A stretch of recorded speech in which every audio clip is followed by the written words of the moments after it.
မင်္ဂလာပါဒီနေ့မှာတော့မြန်မာငွေကျပ်1500ကျပ်ထဲနဲ့ငပိအလေးနဲ့တွဲဆိုင်အရန်လိုက်ဖတ်မဲ့အာလူကြောက်ဦးချိုလေးကြော်စားပြမှာဖြစ်ပါတယ်အာလူလေးကြော်စားဖို့အတွက်ကိုကျွန်တော်ဈေးထဲကနေပြီးတော့အာလူ1000မိုးဝယ်ခဲ့ပါတယ်အာလူ1000မိုးတော့အလုံးကြီးတယ်ပေါ့နော်ကြီးတာတော့ကျွန်တော်3လုံးရပါတယ်ခင်ဗျာအဲ့ဒီ3လုံးကိုကျွန်တော်ပပလေးတွေတီးပြီးတော့ကျွန်တော်ကြော်မှာဖြစ်ပါတယ်ခင်ဗျာအခုကျွန်တော်အရှိမစိတ်ပြထားတဲ့ Nelly 3ကန်ပုံစံအစိတ်တွေဆိုလို့ရှိရင် Nelly မနူးမှလည်းကြောက်တယ်ပေါ့နော်မြန်မာနိုင်ငံမီးအခြေအနေရပြီးရင်တော့အာလူလေးတွေကိုရေလေးစင်အောင်ဆေးပေးပါအစည်းလေးတွေကြံမှာဆိုလိုပါခင်ဗျာအာလူလေးတွေလှီးပြီးလို့ရေဆေးပြီးသွားပြီဆိုရင်တော့ကျွန်တော်ကြက်သွန်နီလေးတစ်လုံးကိုပပနှီးပါမယ်ကြက်သွန်နီကတော့ကျွန်တော်အလုံးကြီးကိုသုံးထားပါတယ်ခင်ဗျာအလုံးကြီးဆိုတော့ကြက်သွန်များများရတာပေါ့ကြက်သွန်များများလေးနဲ့ကြော်စားခြင်းလို့ပါ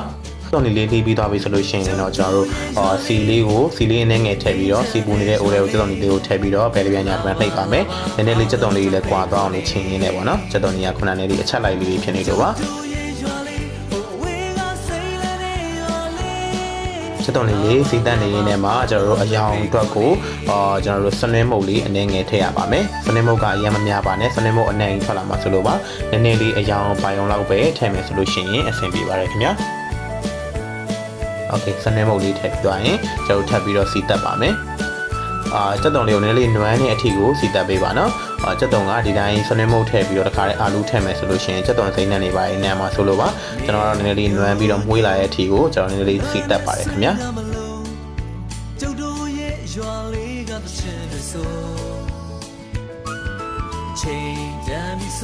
ကြက်တုံလေးစီတက်လို့10မိနစ်နဲ့လောက်ကြာရင်တော့ခုနကကျွန်တော်တို့ရေဆေးထားတဲ့အာလူလေးတွေကိုထည့်ပြီးတော့ခုနကကြက်တုံလေးနဲ့လှိမ့်ပါမယ်ခင်ဗျာတမသွားအောင်လို့ပေါ့နော်အရင်ဆုံးကြက်တော်နေစီချက်ရတာလေးတွေ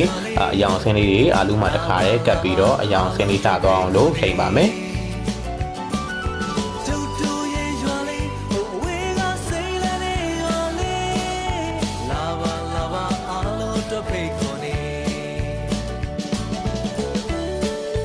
ကျက်တော်နဲ့အာလူလေးကိုတမအောင်ထိပ်ပြီးရင်တော့ကျွန်တော်တို့အရသာအတွက်ငံပြားကြီး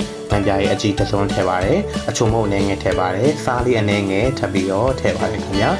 စားရရတာလေးပါလို့ရှိရင်တော့ဟင်းလေးတွေကပို့ပြီးတော့ကောင်းပါတယ်ခင်ဗျာထည့်ပြီးတော့ပြီဆိုရင်အရသာလေးတွေနဲ့ကျွန်တော်အာလူလေးနဲ့ထိုင်နှံ့သွားအောင်လို့ပြန်ပြီးတမအောင်မှွေပေးပါမယ်ခင်ဗျာမှွေတဲ့ခါမှာကျွန်တော်အာလူကိုဒီတိုင်းပဲမထားဘဲနဲ့ရေလေးအနေငယ်လေးထည့်ထားပေးနော်ရေကတော့အရန်များလို့မရပါဘူးရေကိုနည်းနည်းချင်းစီထည့်ပြီးတော့ကျွန်တော်တို့တည်ပြီးတော့ဖုံးလေးအုပ်ထားပါမယ်โอเคခဏကြာပြီဆိုလို့ရှိရင်တော့အာလူလေးတွေကလုံးဝနူးဤနေပြီးတော့ရမ်းစားလို့ကောင်းမဲ့ပုံလေးပေါ့နော်မွေးလည်းမွေးနေပါတယ်အဲ့ဒီထဲမှာကျွန်တော်တို့ကအရသာပို့ပြီးတော့ကောင်းသွားအောင်လို့ကြက်ဝေးတစ်လုံးထောက်ထည့်ပါတယ်ခင်ဗျာ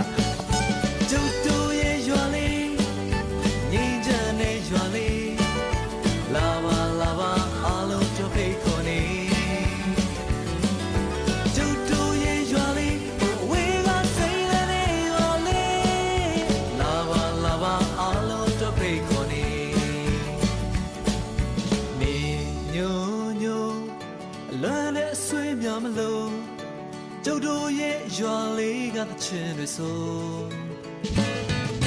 ချိန်တန်ပြီဆိုစပါးက